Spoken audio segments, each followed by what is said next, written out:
Dinle tarifime indi keltece, bir-birden aybını açmasam olmaz. Huda biliyor görendir gülün kança, yürekte sözlerim seçmesem olmaz. Bir şerim bir namus, çıktım bir gayrat, keltecem deyip kuvanıp tüm neçe vakt. İsadıp gülüne sen neçe betbaht, edenlerin aydıp geçmesem olmaz. Ey bir opan edip çıkıyorsun toya, sen gerek bir az sen şerim haya. Sana hiç zat bolmadık yanı göya, bir-birden sırların açmasam olmaz. Sende kança bet adatlar bar eken, bir jawan geldi mene gözün zar eken, sana inananın ömrü har eken, kıssaňy bir-birden aytmasam olmaz.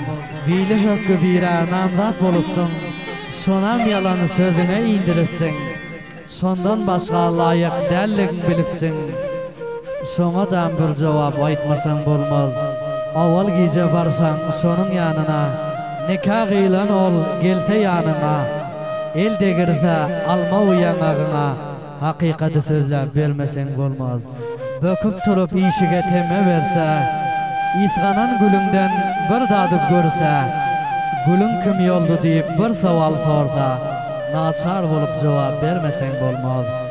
Zikrillah can tenha aydar yok sabrım, käşki elim bilen galsam tüm kabrım. Şeydayı diri yeter sol beren cebrin, sallanıp sen özün ölmesen bolmaz, öz nadanlygyny bilmesen bolmaz.